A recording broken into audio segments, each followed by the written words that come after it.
Hello and welcome to the show Move or Improve with Debbie. I'm Debbie Miller. And today we're going to talk about a topic that baby boomers are interested in, and that is where to retire. And each month I cover a different area of the country to consider. But today we're going to talk to someone who knows all about all of North Carolina, which is great. Andre Nabors is my guest, and he oversees the North Carolina Retirement Community Program, which really encourages pre-retirees and retirees to consider North Carolina as their retirement home. And let's go ahead and get started because we have a lot to cover. Welcome to the show, Andre. Thanks for joining me. Hey, thanks for having me. Glad to be here. Thank you. Let's talk about, first of all, I've done various cities in North Carolina, but let's talk about the entire state since you're the expert on this. What are the different areas? I know we've got everybody wants to go to the beach, but there's mountains there too. So talk about the different areas of North Carolina and what makes them unique. Yeah, sure. So as a state, we kind of break our state down into three different regions where we have the mountains, the coast, and then where we have the Piedmont.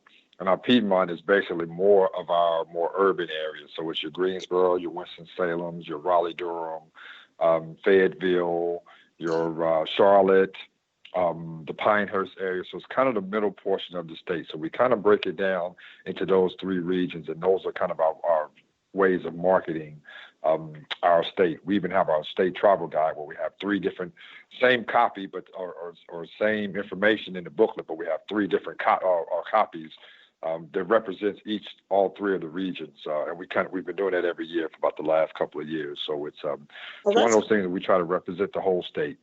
Well, that's great. Well, we'll find out from you how people can get a hold of that. But let's talk about what are some of the best aspects of living in North Carolina from what you hear from people who are interested in moving to North Carolina. Sure. Well, probably some of the best features is that, you can still be able to consider all four, experience all four seasons within the state. So whatever area that you're in, if you're on the beach, you don't get as much winter weather. If you're in the mountains, you still get that summer weather, but you're in the higher elevation. So it's still a little bit cooler even in the summer months. But the fact that you can experience, all of those factors within the state.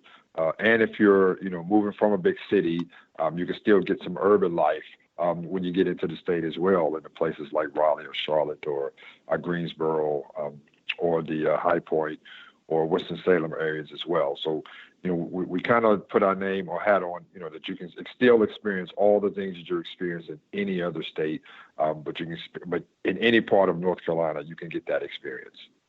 Well, I think it's kind of neat that you can be in the mountains one day in Asheville, for example, or then you can go over the Outer Banks and you really haven't left the state, but you've enjoyed both aspects, like you said, of mountain living as well as being at the beach. So we'll talk about the weather. How many days of sun? What are the average temperatures in all four of the seasons that you're talking about? Yeah, well, you're talking about an average high of about 69 to 75. Then an average low of about, probably 49 to, if it, on a day like today, it's, it's middle of January and it's about 68 degrees outside. No jackets, not even sweaters. This time of year, and I'm in the Piedmont region, the Raleigh-Durham area. So that's about the average temperature. It doesn't really get real cold. Doesn't get real hot. We're all in the South, so you do experience a little bit of humidity, but it's nothing that's unbearable.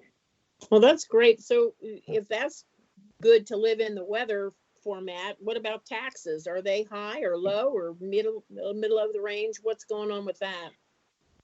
Yeah, well, North Carolina is very tax friendly. We have about a 5.25% state income tax, and which has actually fallen for about the last 3 years. So at one point we were at almost 8%, and we've dropped to from down to 3.9 to 3.75 and then to 3.49, and now we're down to 5.25, and it may even drop again in next year because I think the General Assembly's goal was to get it down to a flat rate of 5%. So it's the income tax rate is probably going to go down more likely probably within another year.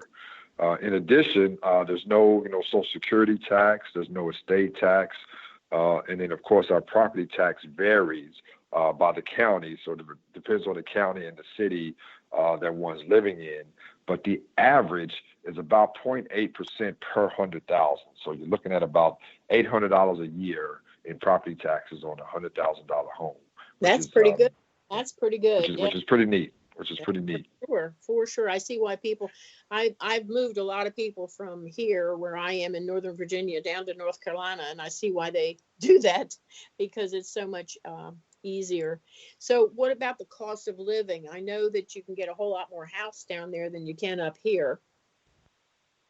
Yeah, so it kind of varies, but we're right there at the national average. But the average is about 250, 260 is about the average housing price, and that's throughout the state. Some areas a little bit more, some areas, the closer you get to the water, the higher the prices get, and then once you get up into some of those mountain ranges where you want a little bit of seclusion, it gets a little bit higher as well. And then it also depends on if you're living in, or if you're wanting to live in a planned development, a 55 plus or a gated community. But the average, is around that 250 to 269 range. But cost of living is pretty reasonable in the state. That sounds great. Well, I know the medical facilities I've heard they're great. Can you talk about, if people are going to move down there, they want good hospitals, good doctors, they're either on Medicare or about ready to go on. Can you talk about the medical aspect?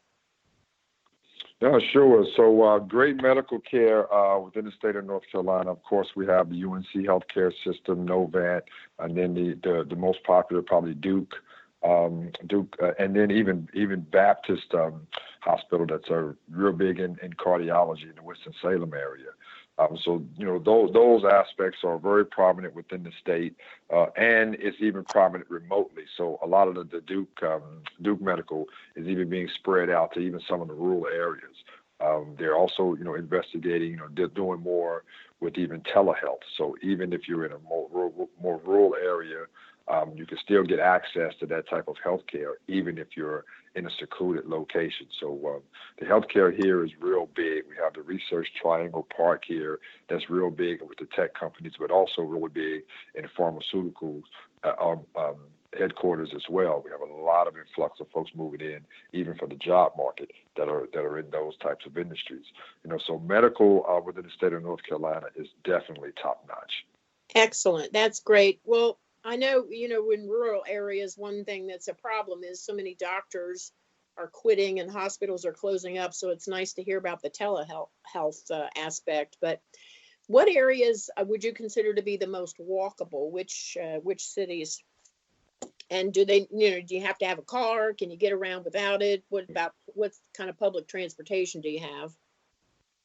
No, sure. So, definitely, the public transportation is definitely high, particularly in our more urban areas. So, you're looking at the Wilmingtons, at the Raleigh-Durham, Chapel Hill, the Winston-Salem, Greensboro, Durham, even in the Asheville's, even when you get closer to the mountains. So your Asheville, the Charlotte region. So definitely prominent in your more popular and your more urban areas, but it's also pretty accessible even in some of our rural areas as well. So, and as far as towns being walkable, I mean, that's one of the things that a lot of our towns, even our rural towns, are even focusing on. We have several main street communities that are not so much in more of your urban areas. So they're actually making their downtowns more walkable, even making them even more bike friendly, more pet friendly as well. Building up their downtowns, doing streetscapes, working with vendors or working with our business owners in the downtown, just to make the cities more attractive, but making folks want to actually be downtown and want to walk around to get that exercise to keep themselves viable. And that's a good thing anytime you have that going on. Now, I've had guests on talking about Charlotte and other areas, but what are some of the more popular cities, like number of residents or college town or whatever groups you want to talk about? what are some of the more popular cities and why are they popular? What makes them attractive to an active adult? No, sure. Well, Charlotte and the Raleigh-Durham, Chapel Hill area. We call Raleigh-Durham and Chapel Hill the triangle. So that Hmm. triangle area is probably one of the most popular areas as well. Just because cost of living is is very reasonable. With Research Triangle Park, it's in the Triangle region. The job market is very prominent in those areas. We call Charlotte the baby Atlanta. I like to call it the baby Atlanta because it seems to be growing and growing and growing. So much and so fast. But being part of the banking hubs with Bank of America and Wells Fargo and BB&T, is probably one of the biggest draws to the Charlotte area. But we also have the professional teams with the NBA basketball and the football, and they actually have an NFL football, and they also have a great minor league team in the stadium that they just built that really overlooks the skyline of the city. That's a beautiful location there as well. It's only a couple of years old, but we have some of our smaller areas as well, like Mount Airy. If you think of Mount Airy, I always say, think about Andy Griffith, and I used to get the Gomer Pyle jokes when I was a kid because my last name is spelled Nabors. So That's Jim right. Nabors is my distant cousin. Distant cousin. But you think of Mount Airy, and that's actually Mayberry. So that's where the Andy Griffith show was filmed, and it still kind of has that small town feel. You can still walk the downtown. You can even take a ride downtown in Barney's police car. Oh gosh, So that's there's fun. still yeah.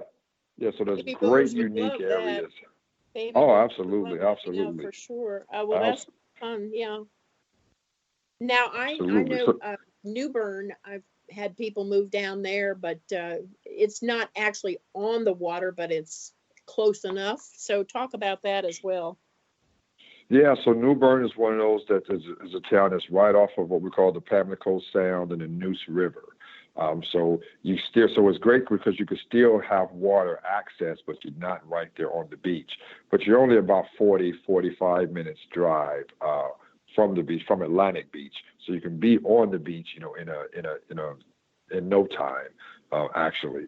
But beautiful area, has great historic values, attractions. Is where kind of Pepsi started. So you have the Pepsi store there. You get to go in and get the history of how Pepsi began. Trian Palace is another historic attraction. It was one of our first capitals. So New Bern is just one of those places. We call it on the Intercoastal Waterway, but it has some great amenities and the surrounding area around New Bern as well. That's great. And then, so what about shopping and restaurants throughout the state, art museums, nightlife? What are some of the best barbecue places? Are you going to give that away? You're going to tell us the secret best barbecue place to go to? Or I know North Carolina barbecue is right up there in favorite places, but what about shopping and restaurants in the various areas? No, sure. So shopping's very prominent in pretty much all the areas, particularly if those are interested in unique and some of your mom and pop stores, particularly in some of the rural areas. So in some of those places, you don't get the big brands, the big stores, but you're able to get that personal touch at some of those mom and pop stores from a local person who makes wood from that particular area, or someone who makes who has their own honey that's local, or makes their own soap. So you'll be able to get things of that nature that are local and that are very unique to those particular locations. Several different museums throughout the state. Of course,